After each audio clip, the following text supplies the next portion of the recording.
Behind me, we have the 2024 Acura Integra Type S, and in today's video, we are going to be doing a real-world highway MPG test. You see, the Maroney says 28 MPG, but I really want that number to be wrong. I know this car has a tight 6-speed manual transmission. I know it's supposed to be inherently sporty, but a tourer, I really want to eat the miles, so I want to get as much range out of a tank as possible. So in today's video, we are going to be doing a realistic highway MPG test, and then at the end, assessing what the total range can be on the highway per tank. Let's get into it. Rated at 28 MPG on the highway, this is the 2024 Integra Type S, powered by a 320 horsepower, 2-liter turbocharged engine. Okay, before we fill up that gas tank, let's talk about the rules. I'm going to keep the speed at 75. I'm going to keep the HVAC on to 72 auto, and we're going to keep this car in its normal setting, okay? Not sport, not comfort, its normal setting. And that's important because in this test, I'm doing my best to replicate the highway commute. So I'm going to keep it as close to 75 as I can for as long as I can. Some traffic comes up, but that's okay. All right, we are 5 miles into this drive. Currently, the readout is showing 26.9 MPG. So we're not quite at the highway MPG mark, but we did do a little bit of city before we got onto the highway. Overall, this car is super composed on this highway. The suspension does a great job at soaking up all the bumps. It is a little loud though. Take a listen. You do definitely hear a lot of wind noise in this car. What are the odds of this? We are behind the wheel during our highway MPG test, and look at what we got in our rear view mirror. An Apex Blue Type S. Are you kidding me? What are the odds of this? Hold on, I'm gonna pull over up here and see if we can get him to rip by us. This is actually hilarious. This is really, really funny. All right, let's pull over. Let's see if we can get him to rip by us here.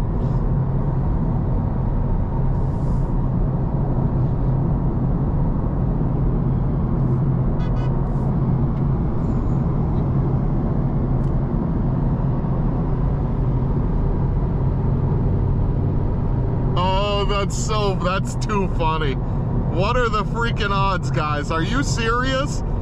An Apex Blue Type S, one of the first 200 with the orchid interior. You can see it from here. We're in the Tiger Eye. This was not planned. There's under 200 of these things on the roads, and one of them just so happens to be right in front of me. That is freaking awesome. What the hell? That's crazy. That's genuinely crazy. Oh man, that blue looks terrific.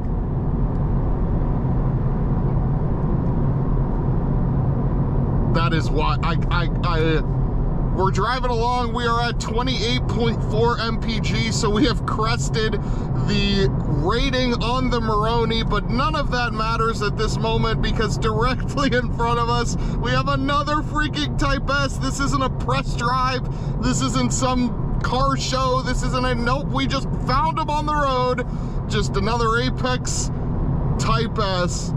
So if anybody is driving, if anybody is cruising on the highway at this specific moment, they have the probably impossible opportunity to see a Tiger Eye Type S and an Apex Blue Type S back to back. I'm sure people are going to be driving by, if you're a car person, thinking, what the heck is going on there? What's Acura doing? Or is Acura going to some form of car show? Is Acura doing something? No. We are literally just driving. I can't stress that enough. That is too funny.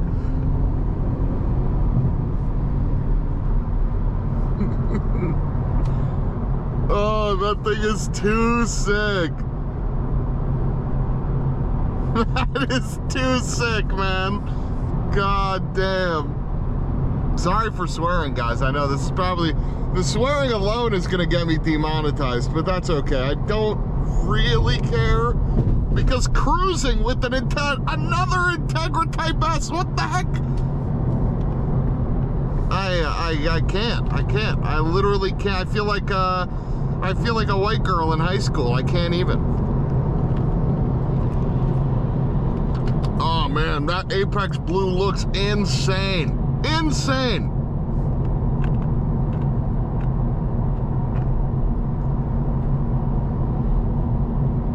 All right, he might be going on the pike here, which actually, oddly enough, we are too, but maybe we do a different route just to give us a little bit of sanity.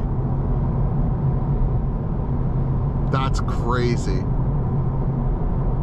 I wonder if that's the same one we're gonna be seeing on Wednesday next week. Is that our buddy Ricky? Who knows? We're behind the wheel for part 2 of our highway MPG test. That means we are going back to where we started to fill up the tank and to see not only what the MPG is, but what the highway range capability of this car is in a realistic scenario. So what have we learned over the first 76 miles behind the wheel of this car? A couple things, a lot of good, some interesting. Let's start with the good. The suspension of this car is remarkable. On the highway, it eats up bumps, it eats up expansion joints like nothing else. This car is super comfortable, it is very well poised, and honestly, it feels very German in how missile-like it feels. If you've been behind the wheel of even like an M340i or an RS3, an S3, a Golf R, even something like that, those cars do a really good job at feeling planted at speed, giving you the sense that you could just eat miles on the Autobahn, and this car is, to be honest, no different. The only thing that keeps it back from being one of the best highway cruisers, in my opinion, in this segment is this transmission. And no, I'm not talking about how it works. It's delightful. It's one of the best manual transmissions I've ever used, but the gearing really does keep this from being a true highway bomber. We're at 65 miles an hour right now. The reason why I'm not at 75 just yet is the speed limit here is 55. So we're going 10 over the speed limit currently. At 65 miles an hour, this car is spinning at 2,500 RPM. So you start to hear a little bit of the motor in addition to the tires, but we'll get to that a little bit later. If I step it up to 75 miles an hour, okay, at 75 miles an hour, we're spinning at right around 2,900 RPM. So you start to hear even more of that engine. Take a listen. And definitely more wind noise and things like that. So that is really what keeps this car back from being a true highway bomber, is the ratios in this transmission really just not allowing it to spin low at higher speed. The second bad thing about this car on a long highway drive are these tires, not in terms of their performance, their comfort level, or anything like that, but in terms of their sound. Take a listen to the sights and sounds of this Integra Type S behind the wheel on the highway and pay a keen eye, or ear, I guess, in terms of how loud it is when we're behind the wheel. Ready? Take a listen.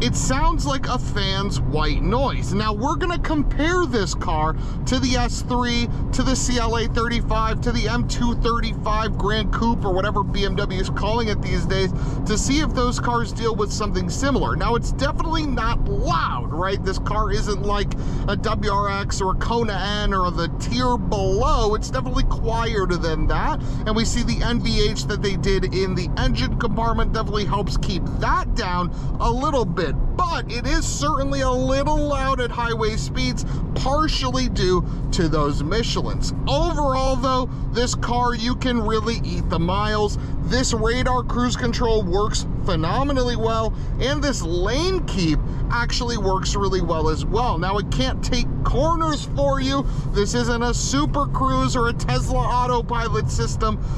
It'll sort of like lag and then remember there's a corner, lag, and then pick up the corner. But in a highway scenario where you have minimal turns or low, angles and things like that, it does a good job at keeping you in the center, taking some of that responsibility, and because of that, increasing your longevity, really how fresh you're feeling at the end of a longer drive. A good lane keep system definitely allows you to eat miles, right? Because it helps you sort of stay alert by keeping control of just making the car center. So that's just one less thing that your brain is focused on. You can then focus on your surroundings, what's in front of you, what's to your right, what's behind you, instead of having to make sure that your car is bang on in the center of the lane.